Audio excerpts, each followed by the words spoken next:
All right, my plan was I was gonna wait till I got home to open one of these, but I just gotta see it. We like previewed it inside and I gotta know.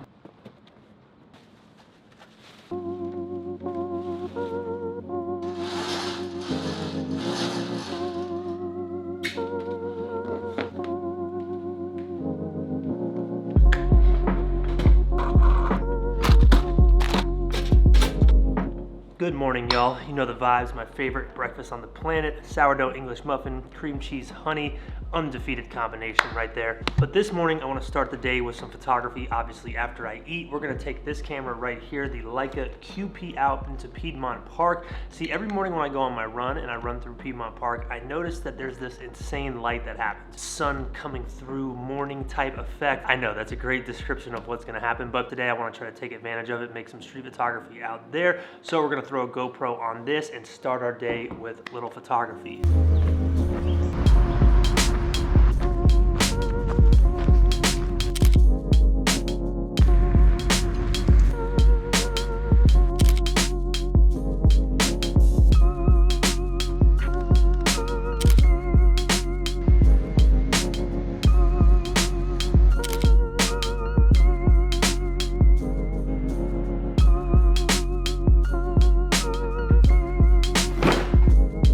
This is definitely gonna be the last time I ever go from a house to a one-bedroom apartment. This whole process, well, I'm glad that I did it.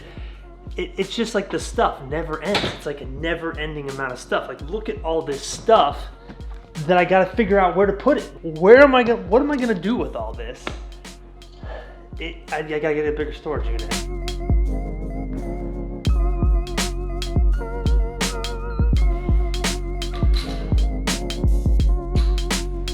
Workout one for the day is complete. I have another workout later. I have a run. If you guys don't know, I'm training for the Atlanta Half Marathon right now, so most of my training is centered around running, and then what I'm doing with weightlifting is just to maintain my physique and also build like my posture chain up.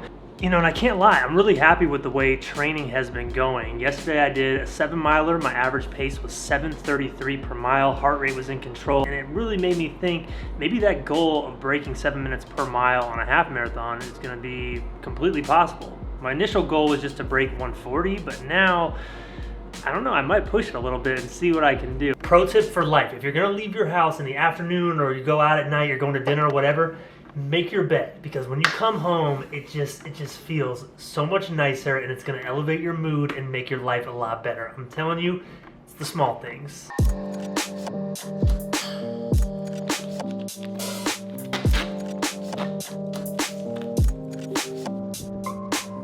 All right, so just sent out a few copies of Stops Along the Way. Big shout out to everyone who pre-ordered it. This book was such a process to put together, to ship all of them, to do all the customer service. Still figuring out a few minor problems with people in Australia. You guys have got an email from me. I'm gonna let you all in on some top secret info. Speaking of that topic, this morning I got out and did that street photography. Hands down, my favorite photo on the day. I think it's that one of the person in the field with the blue skies and the fall colors. It's really hard to see on a small screen, but on the big screen or printed, I know it's gonna look fantastic. And those photos I'm hoping to include in another book that I put out before the end of the year. You know my first book? It's called Something to Say. It's just this little paperback. I wanna do a deluxe version because I love how the hard copy of this came out. So I wanna do a copy of that, include some new photos in there. So for the next really month and a half and everything I've been making prior to this, I'm hoping to include in that project towards the end of the year. I know normally I don't tell y'all what I'm working on, but today I'll give y'all a little insider info.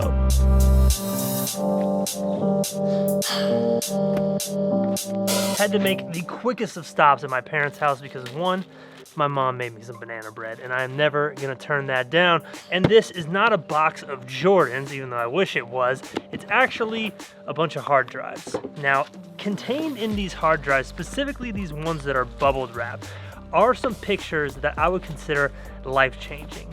2 specifically. But with these life-changing photos, there's some lessons. Now the first one is a little less life-changing than the second one, which we'll talk about later, and it's this photo right here of Trinidad James. I kind of said that weird right there. Trinidad James, Atlanta rapper, known for the song all gold everything. And in 2014, I had the privilege of a friend introducing me to him. And this is still at the height of his popularity. As you know, artists, we go through cycles and phases. You know, he's actually doing great. He has full size run. I still talk to him to this day. But back then, he was at a height. He was still very popular. And I met him and I did a bunch of photography for him. He actually posted this photo to his Instagram in August of 2014. And at the time, I realized that growing on social media and building a name for myself was going to be massively important to me having a photography career.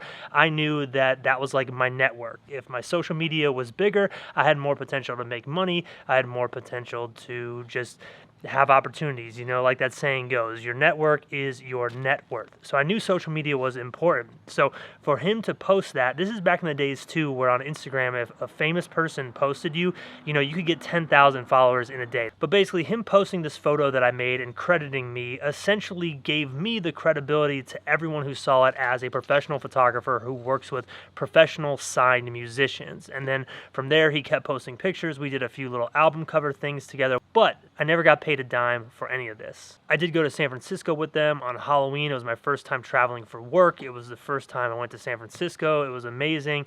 And I had a bunch of experiences working with him, and I learned a lot through it. And the lesson in this, and the reason I'm including it in today's video, is sometimes you don't want to step over $1 to make a penny. And I've talked about this expression before. And the idea is sometimes you need to recognize the value in certain opportunities that are going to bring you money later on. I knew that by doing this free work with an artist, I was going to get that credibility that I talked about. I knew that I was going to build my social network and start having people view me as more of a photographer, especially in the city of Atlanta. And I also knew I was just going to gain experience, and it was going to be something that I enjoyed, and I was at a place in life where I was still finishing college and I could get away with it. Oh, I also got one of my photos in Sneaker News magazine, which I've talked about before. I did a whole editorial with Trinidad James for that, and I was paid for it. And that's another thing that no one will ever take away from me, is the fact that I was in a magazine that had LeBron on the cover. Like, how cool is that?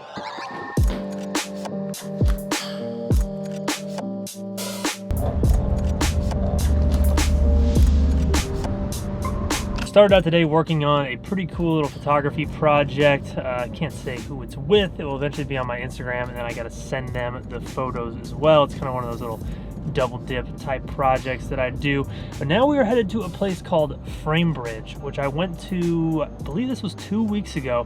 They're actually the sponsor on today's video, but we'll talk about that in a little bit. It's like my favorite type of sponsor because I would tell you all about this anyways. Essentially, it's a store and online service that you can get photos printed and framed at for extremely competitive prices, way less expensive than the labs that I've used, way less expensive than the places I've used in Atlanta.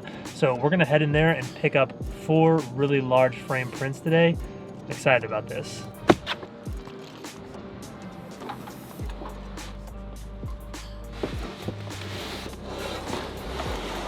All right, my plan was I was gonna wait till I got home to open one of these, but I just gotta see it. We like previewed it inside, and I gotta know.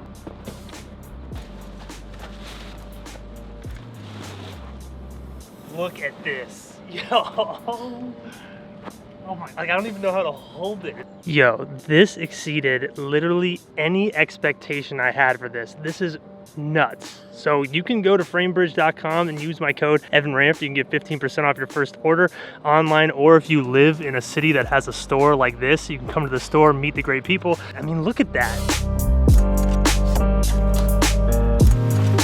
So while I'm unboxing these, I want to tell you a little more about Framebridge. Their mission is to make it easy to tell your story by framing the things you love. And Framebridge, like I said, offers in-store locations and also online services. And after years of framing and printing my photos, I have to say Framebridge is the easiest service I've ever worked with, especially compared to the printing labs that I use.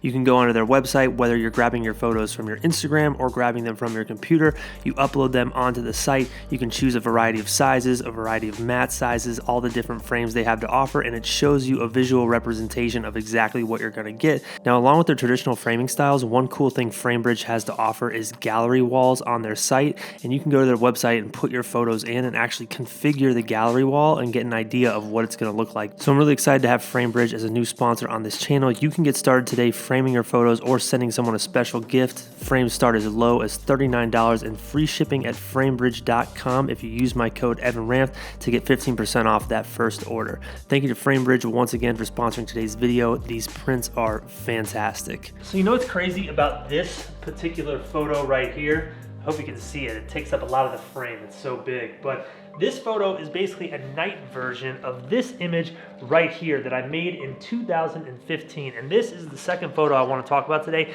that completely changed my life. And it changed my life for two reasons. One, at the time, it made me the most amount of money I had ever made from a photo and allowed me to buy my first professional, like real professional camera. It was a Nikon D810. Once I got that camera, everything just took off for me. And also, this photo was shared so many times on social media around Atlanta. It was shared by some famous people in Atlanta that it really elevated my social media even more and basically made me a name in the art scene in Atlanta. I eventually did a gallery because of this set of photos. But the thing is, even before I made that photo, I knew it was going to be a life-changing thing for me because it had never been done before. See, this is something you always want to think about as an artist, especially if you're a photographer. This really applies to people in photography markets. Look around and ask yourself, what is not being done? What is the thing that can still be executed? What is the idea that can be refreshed? And this same style of thinking is actually what led to this photo. One day I was in Barnes & Noble, a bookstore, and I happened to just walk towards the Atlanta book section. And I was looking through the books and I asked myself, why are none of the photos of Atlanta from like an aerial view interesting? Why do they always look like boring postcards? They're always shot in the middle of the day. Why can't someone spice this up and make it artistic? Why can't that person be me? And I'm not saying this by any means like to brag or anything, but at the time I was one of the first Atlanta photographers to really bring this fresh perspective to the city and to cityscapes and aerial photography here. And because of that, it got shared a lot, it got a lot of interest, and it really helped out my career simply because I looked around and asked, what's not being done yet? So if you're a photographer and you're an artist out there, I guarantee there's something that's not being done. The problem is, it's never the easy answer to figure it out and solve it. It usually takes a little bit more work than following along with what everyone else is doing.